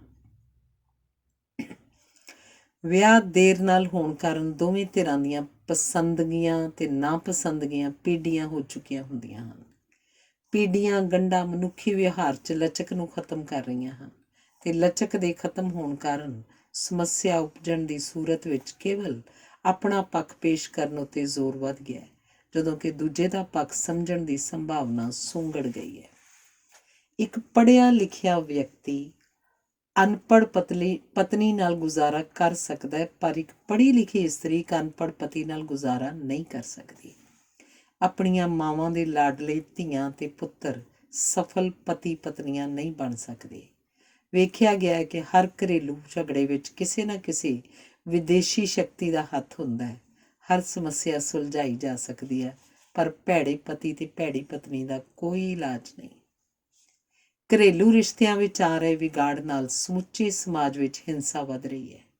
ਜਿਸ ਅਨੁਪਾਤ ਵਿੱਚ ਦਾਜ ਵੱਧ ਰਹੇ ਹਨ, ਉਸੇ ਅਨੁਪਾਤ ਵਿੱਚ ਘਰ ਟੁੱਟ ਰਹੇ ਹਨ। ਜਿਹੜੀਆਂ ਇਸਤਰੀਆਂ ਪੁਰਸ਼ ਦਾ ਪੈਸਾ ਵੇਖ ਕੇ ਉਸ ਨਾਲ ਵਿਆਹ ਕਰਦੀਆਂ ਹਨ, ਉਹ ਵਿਧਵਾਵਾਂ ਨਾਲੋਂ ਵੀ ਭੈੜਾ ਜੀਵਨ ਜਿਉਂਦੀਆਂ ਹਨ। ਤੇ ਜਿਹੜੇ ਪੁਰਸ਼ ਕੇਵਲ ਸੁੰਦਰਤਾ ਨੂੰ ਸਾਹਮਣੇ ਰੱਖ ਕੇ ਵਿਆਹ ਕਰਦੇ ਹਨ, ਉਹਨਾਂ ਨੂੰ ਪਤਨੀ ਨਹੀਂ ਮਿਲਦੀ, ਥਾਣੇਦਾਰ ਨਹੀਂ ਮਿਲਦੀ ਹੈ। ਬਾਂਝ ਪਤਨੀਆਂ ਪਤੀ ਦੇ ਦੋਸਤਾਂ ਵਿੱਚ ਵਧੇਰੇ ਦਿਲਚਸਪੀ ਲੈਂਦੀਆਂ ਹਨ ਤੇ ਕਲਫ ਲਾਉਣ ਵਾਲੇ ਪਤੀ ਘੱਟ ਤੇ ਸ਼ਿਕਾਰੀ ਵਧੇਰੇ ਹੁੰਦੇ ਹਨ। ਚਲਾਕ ਪਤਨੀਆਂ ਆਪਣੇ ਪਤੀ ਨੂੰ ਘੁੰਡ ਵਾਂਗ ਵਰਤਦੀਆਂ ਹਨ ਤੇ ਚਲਾਕ ਪਤੀ ਦੇਰ ਨਾਲ ਆਉਣ ਉੱਤੇ ਅਕਸਰ ਕਹਿੰਦੇ ਹਨ, ਕੁਝ ਦੋਸਤ ਮਿਲ ਗਏ ਸੀ, ਬੜੀ ਮੁਸ਼ਕਿਲ ਨਾਲ ਖਹਿੜਾ ਛੁਡਾ ਕੇ ਆਇਆ ਹਾਂ। 50 ਸਾਲ ਦਾ ਪਤੀ ਮਿਲਣ ਉੱਤੇ ਜਵਾਨ ਪਤਨੀ ਸੋਚਦੀ ਹੈ, ਚੰਗਾ ਹੁੰਦਾ ਜੇ 25-25 ਸਾਲ ਦੇ 2 ਪਤੀ ਮਿਲੇ ਹੁੰਦੇ। ਸ਼ਾਂਤ ਸੁਭਾਅ ਵਾਲੇ ਪਤੀਆਂ ਨੂੰ ਅਕਸਰ ਹਨੇਰੀ ਦੇ ਸੁਭਾਅ ਵਾਲੀਆਂ ਪਤਨੀਆਂ ਮਿਲਦੀਆਂ ਹਨ। ਸਾਡੇ ਦੇਸ਼ ਵਿੱਚ ਤਾਂ ਭੈੜੇ ਪਤੀ ਵਿਰੁੱਧ ਰੱਬ ਅੱਗੇ ਵੀ ਅਰਦਾਸ ਕਰਨ ਦੀ ਆਗਿਆ ਨਹੀਂ। ਜਿਹੜੇ ਪਤੀ ਅਚਾਨਕ ਆਪਣੀਆਂ ਪਤਨੀਆਂ ਉੱਤੇ ਮਿਹਰਬਾਨ ਹੋ ਜਾਂਦੇ ਹਨ, ਉਹ ਅਸਲ ਵਿੱਚ ਬਾਹਰ ਕੋਈ ਹੋਰ ਰਿਸ਼ਤਾ ਉਸਾਰ ਰਹੇ ਹੁੰਦੇ ਹਨ। ਜਿਹੜੇ ਪਤੀ ਆਪਣੀਆਂ ਪਤਨੀਆਂ ਨੂੰ ਅਚਾਨਕ ਹੈਰਾਨ ਕਰਨਾ ਚਾਹੁੰਦੇ ਹਨ, ਉਹਨਾਂ ਨੂੰ ਜਲਦੀ ਕੁਝ ਅਜਿਹਾ ਵੇਖਣ ਨੂੰ ਮਿਲ ਜਾਂਦਾ ਹੈ ਕਿ ਉਹ ਆਪ ਹੈਰਾਨ ਹੋ ਜਾਂਦੇ ਹਨ। ਪਤੀ ਪਤਨੀ ਸੰਬੰਧੀ ਉਪਰੋਕਤ ਪ੍ਰਚਲਿਤ ਧਾਰਨਾਵਾਂ ਘਰ ਵਿੱਚ ਪਤੀ ਪਤਨੀ ਦੀ ਆਪਸੀ ਸਥਿਤੀ ਨੂੰ ਸਮਝਣ 'ਚ ਸਹਾਈ ਹੋ ਸਕਦੀਆਂ ਹਨ। ਆਮ ਕਰਕੇ ਪਤਨੀ ਦੀ ਇਹ ਇੱਛਾ ਹੁੰਦੀ ਹੈ ਕਿ ਉਹਦਾ ਪਤੀ ਸਵੈ ਵਿਸ਼ਵਾਸ ਵਾਲਾ ਤੇ ਝਟਪਟ ਫੈਸਲੇ ਕਰਨ ਦੀ ਯੋਗਤਾ ਵਾਲਾ ਵਿਅਕਤੀ ਹੋਵੇ। ਉਹ ਉਹਨੂੰ ਅਗਵਾਈ ਪ੍ਰਦਾਨ ਕਰਨ ਦੀ ਪ੍ਰੇਰਨਾ ਦਿੰਦੀ ਹੈ ਤੇ ਉਸਦੇ ਸੁਯੋਗ ਫੈਸਲਿਆਂ ਨੂੰ ਲਾਗੂ ਕਰਨ ਤੇ ਅਮਲ ਵਿੱਚ ਲਿਆਉਣ ਦਾ ਯਤਨ ਵੀ ਕਰਦੀ ਹੈ। ਜੇਕਰ ਫੈਸਲਾ ਕਰਨ ਦੀ ਯੋਗਤਾ ਹੋਵੇ ਤਾਂ ਹੀ ਪਤੀ ਠੀਕ ਫੈਸਲੇ ਕਰ ਸਕੇਗਾ। ਠੀਕ ਫੈਸਲੇ ਨੂੰ ਲਾਗੂ ਕਰਨ ਵਿੱਚ ਕਿਸੇ ਧਿਰ ਨੂੰ ਕੋਈ ਝਿਜਕ ਨਹੀਂ ਹੁੰਦੀ। ਠੀਕ ਫੈਸਲਾ ਕਰਨਾ ਬੜਾ ਔਖਾ ਕੰਮ ਹੈ ਤੇ ਮਹਿੰਗਾਈ ਦੇ ਜ਼ਮਾਨੇ 'ਚ ਮਹਿੰਗਾ ਕੰਮ ਵੀ ਹੈ, ਕਿਉਂਕਿ ਹਰ ਇੱਕ ਫੈਸਲੇ ਨੂੰ ਲਾਗੂ ਕਰਨ ਉੱਤੇ ਢੇਰ ਖਰਚ ਆਉਂਦਾ ਹੈ। ਇਵੇਂ ਘਰੇਲੂ ਸੰਬੰਧ ਪਤੀ ਵੱਲੋਂ ਫੈਸਲੇ ਕਰਨ ਦੀ ਯੋਗਤਾ ਉੱਤੇ ਨਿਰਭਰ ਕਰਦੇ ਹਨ। ਅਜੋਕੇ ਜੀਵਨ ਦੇ ਕਿਸੇ ਵੀ ਖੇਤਰ ਵਿੱਚ ਸੰਪੂਰਨਤਾ ਦੀ ਸੰਭਾਵਨਾ ਨਹੀਂ ਹੈ, ਪਰ ਜਿਹੜੇ ਪਤੀ ਸੰਪੂਰਨ ਫੈਸਲਾ ਕਰਨ ਦੇ ਅਭਿਲਾਸ਼ੀ ਹੁੰਦੇ ਹਨ, ਉਹ ਅਕਸਰ ਗਲਤ ਫੈਸਲਾ ਕਰਦੇ ਹਨ ਜਾਂ ਫੈਸਲਾ ਕਰਨ ਦੀ ਘੜੀ ਲੰਘਾ ਕੇ ਫੈਸਲਾ ਕਰਦੇ ਹਨ। ਇਸਤਰੀਆਂ ਪਤਨੀਆਂ ਦੇ ਰੂਪ ਵਿੱਚ ਫੈਸਲਾ ਕਰਨ ਦੇ ਜੋਖਮ ਤੋਂ ਅਕਸਰ ਬਚਣਾ ਚਾਹੁੰਦੀਆਂ ਹਨ, ਪਰ ਜਦੋਂ ਪਤੀ ਫੈਸਲਾ ਕਰਨ ਦੀ ਯੋਗਤਾ ਦਾ ਪ੍ਰਮਾਣ ਹੀ ਨਾ ਦੇਵੇ ਤਾਂ ਘਰ ਦੀ ਵਾਗਡੋਰ ਉਹਨਾਂ ਨੂੰ ਸੰਭਾਲਣੀ ਹੀ ਪੈਂਦੀ ਹੈ। ਮਾਵਾਂ ਦੇ ਲਾਡਲੇ ਪੁੱਤਰ ਕੋਈ ਵੀ ਫੈਸਲਾ ਕਰਨ ਸਮੇਂ ਲੜਖੜਾਉਂਦੇ ਹਨ ਤੇ ਜਦੋਂ ਅਜਿਹੇ ਪਤੀਆਂ ਦੀਆਂ ਪਤਨੀਆਂ ਅਗਵਾਈ ਪ੍ਰਦਾਨ ਕਰਨ ਦਾ ਯਤਨ ਕਰਦੀਆਂ ਹਨ ਤਾਂ ਉਹਨਾਂ ਦੇ ਵਿਰੁੱਧ ਸੱਸਾਂ ਮੋਰਚਾ ਲਾ ਲੈਂਦੀਆਂ ਹਨ। ਅਜਿਹੀ ਸਥਿਤੀ ਵਿੱਚ ਬਾਹਰਲੀ ਦਖਲ ਅੰਦਾਜ਼ੀ ਵੱਧ ਜਾਂਦੀ ਹੈ ਤੇ ਸਥਿਤੀ ਵਿਗੜਦੀ ਜਾਂਦੀ ਹੈ। ਅਜਿਹੇ ਪਤੀ ਆਪਣਾ ਨਿਰਧਾਰਤ ਰੋਲ ਅਦਾ ਕਰਨ ਦੀ ਅਯੋਗਤਾ ਕਾਰਨ ਸ਼ਰਾਬ ਆਦਿ ਦਾ ਆਸਰਾ ਲੈਂਦੇ ਹਨ। ਬਹਾਨਾ ਉਹ ਭਾਵੇਂ ਕੋਈ ਲਾਉਣ, ਉਹ ਅਸਲ 'ਚ ਘਰੇਲੂ ਜ਼ਿੰਮੇਵਾਰੀ ਨਿਭਾਉਣ 'ਚ ਅਸਫਲ ਹੋਏ ਹੁੰਦੇ ਹਨ। ਨੌਕਰੀ ਕਰਨ ਵਾਲੀ ਪਤਨੀ ਨੂੰ ਘਰ 'ਚ ਰਹਿਣ ਵਾਲੀ ਪਤਨੀ ਦੇ ਮੁਕਾਬਲੇ ਵਧੇਰੇ ਕੰਮ ਕਰਨਾ ਪੈਂਦਾ ਹੈ। ਨੌਕਰੀ ਕਰਨ ਵਾਲੀ ਪਤਨੀ ਵਿੱਚ ਜ਼ਿੰਮੇਵਾਰੀ ਦੀ ਭਾਵਨਾ ਵਧੇਰੇ ਹੁੰਦੀ ਹੈ, ਪਰ ਅਜਿਹੀ ਪਤਨੀ 'ਚ ਆਪਣੇ ਪਤੀ ਦੇ ਅਯੋਗ ਵਿਵਹਾਰ ਨੂੰ ਬਰਦਾਸ਼ਤ ਕਰਨ ਦੀ ਸਮਰੱਥਾ ਘੱਟ ਹੁੰਦੀ ਹੈ। ਅਜਿਹੀ ਪਤਨੀ ਚਾਹੁੰਦੀ ਹੈ ਕਿ ਉਹਦਾ ਪਤੀ ਘਰੇਲੂ ਕੰਮਾਂ ਪ੍ਰਤੀ ਯੋਗ ਧਿਆਨ ਦੇਵੇ। ਅਜਿਹੀ ਪਤਨੀ ਵਿੱਚ ਚੰਗੇਰਾ ਜੀਵਨ ਜਿਉਣ ਦੀ ਇੱਛਾ ਵਧੇਰੇ ਹੁੰਦੀ ਹੈ ਤੇ ਉਸ ਵਿੱਚ ਬੱਚਤ ਦੀ ਭਾਵਨਾ ਤੇ ਬੱਚਤ ਨਾਲ ਘਰ ਦੀਆਂ ਚੀਜ਼ਾਂ ਖਰੀਦਣ ਦੀ ਇੱਛਾ ਵੀ ਵਧੇਰੇ ਬਲਵਾਨ ਹੁੰਦੀ ਹੈ। ਅਜਿਹੀ ਪਤਨੀ ਨਵੀਆਂ ਤੇ ਘਰੇਲੂ ਕੰਮਾਂ ਨੂੰ ਸੌਖਾ ਕਰਨ ਵਾਲੀਆਂ ਮਸ਼ੀਨਾਂ ਤੇ ਵਸਤਾਂ ਖਰੀਦਣ ਦੀ ਵਧੇਰੇ ਇੱਛੁਕ ਹੁੰਦੀ ਹੈ। ਅਜਿਹੀ ਪਤਨੀ ਉਹਨਾਂ ਚੀਜ਼ਾਂ ਉੱਤੇ ਖੁਸ਼ੀ ਪੈਸੇ ਖਰਚਦੀ ਹੈ ਜਿਹੜੀਆਂ ਸਭ ਦੇ ਸੁੱਖ 'ਚ ਵਾਧਾ ਕਰਨ ਤੇ ਘਰ ਨੂੰ ਹੋਰ ਸੋਹਣਾ ਬਣਾਉਣ। ਅਜਿਹੀ ਇਸਤਰੀ ਨੂੰ ਨੌਕਰੀ 'ਚ ਹੋਣ ਕਾਰਨ ਫੈਸਲੇ ਵਧੇਰੇ ਕਰਨੇ ਪੈਂਦੇ ਹਨ। ਉਸ ਵਿੱਚ ਕੀਤੇ ਜਾਣ ਵਾਲੇ ਫੈਸਲਿਆਂ ਦੇ ਕਈ ਪੱਖਾਂ ਨੂੰ ਇੱਕੋ ਵੇਲੇ ਸਮਝਣ ਦੀ ਯੋਗਤਾ ਪੈਦਾ ਹੁੰਦੀ ਹੈ। ਅਜਿਹੀ ਇਸਤਰੀ ਕਿਸੇ ਅਜਿਹੇ ਖਰਚ ਨੂੰ ਬਰਦਾਸ਼ਤ ਨਹੀਂ ਕਰਦੀ ਜਿਹੜਾ ਸਿਹਤ ਨੂੰ ਵਿਗਾੜੇ, ਘਰ ਦੇ ਵਸੀਲਿਆਂ ਨੂੰ ਘਟਾਏ ਤੇ ਘਰ ਦੇ ਅਮਨ ਨੂੰ ਤੋੜੇ। ਸੋ ਜਦੋਂ ਤੱਕ ਪਤੀ ਆਪਣੇ ਪਤੀ ਹੋਣ ਦੇ ਫਰਜ਼ ਨਿਭਾਉਂਦਾ ਹੈ, ਪਤਨੀ ਡਟ ਕੇ ਉਹਦਾ ਸਾਥ ਦਿੰਦੀ ਹੈ, ਪਰ ਜਦੋਂ ਉਹ ਫਰਜ਼ਾਂ ਪ੍ਰਤੀ ਅਵੇਸਲਾ ਹੋ ਕੇ ਸ਼ਰਾਬ ਆਦਿ ਉੱਤੇ ਪੈਸੇ ਖਰਚਣ ਲੱਗ ਪਵੇ ਤਾਂ ਸਭ ਤੋਂ ਪਹਿਲਾਂ ਵਿਰੋਧ ਵੀ ਉਹੀ ਕਰਦੀ ਹੈ। ਇਸ ਸਥਿਤੀ ਵਿੱਚ ਹੀ ਘਰ ਦੀ ਵਾਗਡੋਰ ਸੰਭਾਲਣ ਦੀ ਖਿੱਚੋਤਾਣ ਚੱਲਦੀ ਹੈ। ਅਜਿਹੀ ਸਥਿਤੀ ਵਿੱਚ ਕਾਮ ਸੰਬੰਧਾਂ ਉੱਤੇ ਭੈੜਾ ਅਸਰ ਪੈਂਦਾ ਹੈ ਤੇ ਵਿਗੜੇ ਹੋਏ ਕਾਮ ਸੰਬੰਧ ਖਿੱਚੋਤਾਣ ਨੂੰ ਵਧਾਉਂਦੇ ਹਨ ਤੇ ਘਰ ਨਾ ਰਹਿ ਕੇ ਅਦਾਲਤ ਬਣ ਜਾਂਦਾ ਹੈ ਜਿੱਥੇ ਨਿਤ ਨਵਾਂ ਮੁਕੱਦਮਾ ਲੜਿਆ ਜਾਂਦਾ ਹੈ। ਸੁਖਾਵੇਂ ਕਾਮ ਸੰਬੰਧ ਪਤੀ ਪਤਨੀ ਦੇ ਉਸਾਰੂ ਰਿਸ਼ਤੇ ਦਾ ਮੂਲ ਆਧਾਰ ਹਨ। ਜਦੋਂ ਇਹ ਸੰਬੰਧ ਸੁਖਾਵੇਂ ਨਾ ਰਹਿਣ ਤਾਂ ਨਿਤ ਨਵੀਆਂ ਸਮੱਸਿਆਵਾਂ ਉਪਜਦੀਆਂ ਹਨ ਤੇ ਦੋਵੇਂ ਧਿਰਾਂ ਆਪਣਾ ਨਿਰਧਾਰਤ ਰੋਲ ਅਦਾ ਕਰਨ ਤੋਂ ਇਨਕਾਰੀ ਹੋ ਜਾਂਦੀਆਂ ਹਨ। ਪਤੀ ਬਦਲਾ ਲੈਣ ਦੀਆਂ ਵਿਉਂਤਾਂ ਬਣਾਉਂਦਾ ਹੈ ਤੇ ਪਤਨੀ ਆਪਣੇ ਆਪ ਨੂੰ ਮਜ਼ਲੂਮ ਸਮਝਦੀ ਹੈ। ਉਹ ਸਥਿਤੀ ਬੜੀ ਦੁਖਦਾਈ ਹੁੰਦੀ ਹੈ ਜਦੋਂ ਦੋਵੇਂ ਧਿਰਾਂ ਆਪਣੇ ਬੱਚਿਆਂ ਨੂੰ ਆਪਣੇ ਨਾਲ ਰਲਾਉਣ ਤੇ ਉਹਨਾਂ ਨੂੰ ਗਵਾਹ ਬਣਾਉਣ ਦਾ ਯਤਨ ਕਰਦੀਆਂ ਹਨ। ਇਵੇਂ ਸਥਾਪਿਤ ਘਰ ਟੁੱਟ ਹੀ ਨਹੀਂ ਰਿਹਾ ਹੁੰਦਾ, ਸਗੋਂ ਬੱਚਿਆਂ ਦੇ ਉਸਰਨ ਵਾਲੇ ਘਰਾਂ ਦੀ ਬੁਨਿਆਦ ਵਿੱਚ ਵੀ ਤਰੇੜਾਂ ਉੱਭਰਨ ਲੱਗ ਪੈਂਦੀਆਂ ਹਨ। ਲੜਦੇ ਹੋਏ ਪਤੀ ਪਤਨੀ ਨੂੰ ਵੇਖ ਕੇ ਸੋਚਣਾ ਪੈਂਦਾ ਹੈ ਕਿ ਕੀ ਕਦੇ ਇਹਨਾਂ ਨੇ ਇੱਕ ਦੂਜੇ ਨੂੰ ਪਿਆਰ ਵੀ ਕੀਤਾ ਹੋਏਗਾ। ਸੰਸਾਰ 'ਚ ਸਭ ਤੋਂ ਵੱਧ ਕਰੂਪ ਦ੍ਰਿਸ਼ ਪਤੀ ਪਤਨੀ ਦਾ ਝਗੜਾ ਹੁੰਦਾ ਹੈ ਤੇ ਸਭ ਤੋਂ ਭੈੜੀ ਸਥਿਤੀ ਉਹ ਹੁੰਦੀ ਹੈ ਜਦੋਂ ਉਹ ਇੱਕ ਦੂਜੇ ਉੱਤੇ ਦੋਸ਼ ਲਾ ਰਹੇ ਹੋਣ। ਅਜੋਕੇ ਪਤੀ ਦਾ ਫਰਜ਼ ਹੈ ਕਿ ਆਪਣੀ ਪਤਨੀ ਪ੍ਰਤੀ ਆਪਣੇ ਦ੍ਰਿਸ਼ਟੀਕੋਣ ਨੂੰ ਬਦਲੇ। ਕੁਝ ਪਤਨੀਆਂ ਭੈੜੀਆਂ ਵੀ ਹੁੰਦੀਆਂ ਹਨ ਜਿਹੜੀਆਂ ਉਜੜਨ ਤੇ ਉਜਾੜਨ ਦੇ ਬਹਾਨੇ ਲੱਭਦੀਆਂ ਰਹਿੰਦੀਆਂ ਹਨ, ਪਰ ਅਕਸਰ ਵੇਖਿਆ ਗਿਆ ਕਿ ਪਤਨੀਆਂ ਸ਼ਾਂਤ ਤੇ ਸੁਖਾਵਾਂ ਜੀਵਨ ਜਿਉਣ ਦੀਆਂ ਇੱਛੁਕ ਹੁੰਦੀਆਂ ਹਨ ਤੇ ਆਪਣੇ ਪਤੀਆਂ ਤੋਂ ਉਹਨਾਂ ਸਥਿਤੀਆਂ ਤੇ ਉਸ ਵਾਤਾਵਰਨ ਦੀ ਅਭਿਲਾਸ਼ਾ ਕਰਦੀਆਂ ਹਨ ਜਿਨ੍ਹਾਂ ਵਿੱਚ ਉਹ ਪਤਨੀ ਤੇ ਮਾਂ ਦਾ ਫਰਜ਼ ਯੋਗਤਾ ਨਾਲ ਨਿਭਾ ਸਕਣ। ਪਤਨੀ ਵਿੱਚ ਹਾਕਮ ਬਣਨ ਦੀ ਇੱਛਾ ਨਹੀਂ ਹੁੰਦੀ, ਪਰ ਹਾਕਮ ਬਣੇ ਪਤੀ ਉਹਨਾਂ ਨੂੰ ਵਿਦਰੋਹ ਲਈ ਮਜਬੂਰ ਕਰ ਦਿੰਦੇ ਹਨ। ਇੱਕ ਪਤਨੀ ਨੂੰ ਜਦੋਂ ਕਿਸੇ ਨੇ ਪੁੱਛਿਆ ਕਿ ਤੁਹਾਡੇ ਘਰ 'ਚ ਕਿਸਦੀ ਚੱਲਦੀ ਹੈ ਤਾਂ ਉਹਨੇ ਕਿਹਾ ਕਿ ਉਸ ਨੂੰ ਤਾਂ ਇਸ ਗੱਲ ਦਾ ਕਦੇ ਖਿਆਲ ਹੀ ਨਹੀਂ ਆਇਆ। ਸ਼ਕਤੀਸ਼ਾਲੀ ਬਾਦਸ਼ਾਹ ਹੁਕਮ ਵੀ ਬੇਨਤੀ ਦੀ ਭਾਸ਼ਾ 'ਚ ਕਰਦੇ ਹਨ ਤੇ ਸੋਹਣੀਆਂ ਮਹਾਰਾਣੀਆਂ ਪਤੀ ਨੂੰ ਆਜ਼ਾਦੀ ਦੇ ਕੇ ਉਹਨਾਂ ਉੱਤੇ ਰਾਜ ਕਰਦੀਆਂ ਹਨ। ਸਭ ਤੋਂ ਸੋਹਣਾ ਸਾਥ ਪਤੀ ਪਤਨੀ ਦਾ ਹੁੰਦਾ ਹੈ। ਸਭ ਤੋਂ ਚੰਗਾ ਮਨ ਪਰਚਾਵਾ ਆਪਣੀ ਪਤਨੀ ਤੇ ਆਪਣੇ ਬੱਚਿਆਂ ਨਾਲ ਹੁੰਦਾ ਹੈ। ਪਤੀ ਲਈ ਇੰਨਾ ਹੀ ਕਾਫੀ ਹੈ ਕਿ ਉਹ ਪਤੀ ਬਣਿਆ ਰਹੇ। ਜਿਹੜੇ ਪਤੀ ਹਾਕਮ ਬਣਨਾ ਚਾਹੁੰਦੇ ਹਨ ਉਹ ਨਾ ਪਤੀ ਰਹਿੰਦੇ ਹਨ ਨਾ ਹਾਕਮ ਬਣਦੇ ਹਨ। ਉਹ ਘਰ ਅਜੇ ਬਣਨਾ ਜਿੱਥੇ ਕਦੀ ਝਗੜਾ ਨਾ ਹੋਇਆ ਹੋਵੇ। ਥੋੜ੍ਹੇ ਜਿਹੇ ਅਭਿਆਸ ਮਗਰੋਂ ਦੋਹਾਂ ਧਿਰਾਂ ਨੂੰ ਪਤਾ ਲੱਗ ਜਾਂਦਾ ਹੈ ਕਿ ਕਿਸ ਕਾਰਨ ਝਗੜਾ ਉਪਜਦਾ ਹੈ ਤੇ ਕਿਸ ਢੰਗ ਨਾਲ ਜਾਂ ਕਿਹੜੀਆਂ ਗੱਲਾਂ ਨਾਲ ਇਹ ਨਿਬੜਦਾ ਹੈ। ਹਰ ਝਗੜੇ ਨੂੰ ਸਵੀਕਾਰ ਕੀਤਾ ਜਾ ਸਕਦਾ ਹੈ, ਪਰ ਸਮਝੌਤੇ ਦੀ ਸੰਭਾਵਨਾ ਬਣੀ ਰਹਿਣੀ ਚਾਹੀਦੀ ਹੈ। ਜੇਕਰ ਇਹ ਸੰਕਲਪ ਕਰ ਲਿਆ ਜਾਏ ਕਿ ਅਸੀਂ ਬੱਚਿਆਂ ਸਾਹਮਣੇ ਨਹੀਂ ਝਗੜਨਾ ਤਾਂ ਝਗੜੇ ਆਪੇ ਮੁੱਕ ਜਾਂਦੇ ਹਨ। ਵੇਖਿਆ ਗਿਆ ਕਿ ਬਹੁਤੇ ਝਗੜੇ ਉਹਨਾਂ ਘਰਾਂ 'ਚ ਉਪਜਦੇ ਹਨ ਜਿੱਥੇ ਵਿਆਹ ਲਾਪਰਵਾਹੀ ਨਾਲ ਹੋਏ ਹੋਣ ਤੇ ਬੱਚੇ ਹੋਰ ਵੀ ਲਾਪਰਵਾਹੀ ਨਾਲ ਪੈਦਾ ਕੀਤੇ ਗਏ ਹੋਣ। ਲਾਪਰਵਾਹੀ ਨਾਲ ਨਿੱਕੀਆਂ ਨਿੱਕੀਆਂ ਗੱਲਾਂ ਵੀ ਵੱਡੇ ਵੱਡੇ ਝਗੜੇ ਬਣ ਜਾਂਦੀਆਂ ਹਨ। ਲਾਪਰਵਾਹ ਪਤੀ ਪਤਨੀ ਆਮ ਕਰਕੇ ਹਨੀਮੂਨ ਵਿੱਚ ਹੀ ਤਲਾਕ ਬਾਰੇ ਸੋਚਣ ਲੱਗ ਪੈਂਦੇ ਹਨ। ਲਾਪਰਵਾਹ ਵਿਅਕਤੀ ਵਿੱਚ ਸੰਭਲਣ ਦੀ ਸਮਰੱਥਾ ਨਹੀਂ ਹੁੰਦੀ। ਘਰ ਵਿੱਚ ਆਮ ਕਰਕੇ ਸਵੇਰੇ ਜਿਹੜਾ ਸਭ ਤੋਂ ਪਹਿਲਾਂ ਉੱਠਦਾ ਗੱਲ ਉਹਦੀ ਮੰਨੀ ਜਾਂਦੀ ਹੈ। ਇਵੇਂ ਜਿਹੜਾ ਜ਼ਿੰਮੇਵਾਰ ਹੈ ਉਹਦੀ ਗੱਲ ਵਧੇਰੇ ਸੌਖ ਨਾਲ ਮੰਨੀ ਜਾਂਦੀ ਹੈ। ਉਸ ਘਰ 'ਚ ਸਾਰੀਆਂ ਖੁਸ਼ੀਆਂ ਹੁੰਦੀਆਂ ਹਨ ਜਿੱਥੇ ਪਤਨੀ ਆਪਣੇ ਪਤੀ ਨੂੰ ਦੁਨੀਆ ਦਾ ਸਭ ਤੋਂ ਸਿਆਣਾ ਆਦਮੀ ਮੰਨਦੀ ਹੈ ਤੇ ਜਿੱਥੇ ਪਤੀ ਆਪਣੀ ਪਤਨੀ ਨੂੰ ਸੰਸਾਰ ਦੀ ਸਭ ਤੋਂ ਵੱਧ ਸੁੰਦਰ ਇਸਤਰੀ ਸਮਝਦਾ ਹੈ। ਜਿੱਥੇ ਪਿਆਰ ਹੈ ਉੱਥੇ ਕੋਈ ਵਿਰੋਧ ਨਹੀਂ ਹੁੰਦਾ ਤੇ ਨਾ ਹੀ ਕਿਸੇ ਬਹਿਸ ਦੀ ਲੋੜ ਉਪਜਦੀ ਹੈ। ਜਿਹੜੇ ਘਰ ਬਰਕਤਾਂ ਦੇ ਬਾਗ ਹੁੰਦੇ ਹਨ ਉੱਥੇ ਹਕੂਮਤ ਦਾ ਝਗੜਾ ਨਹੀਂ ਹੁੰਦਾ। ਜਿੱਥੇ ਹਕੂਮਤ ਦਾ ਝਗੜਾ ਹੈ ਉਹ ਘਰ ਕਾਣ ਪਈ ਮੰਜੀ ਵਾਂਗ ਹੁੰਦੇ ਹਨ। ਮਨ ਦੇ ਮੇਲ ਬਿਨਾਂ ਵਿਆਹ ਜਿਸਮਾਂ ਦਾ ਵਪਾਰ ਹੈ। ਘਰ ਦੀ ਹਕੂਮਤ ਬਹੁਤ ਵੱਡੀ ਚੀਜ਼ ਹੈ।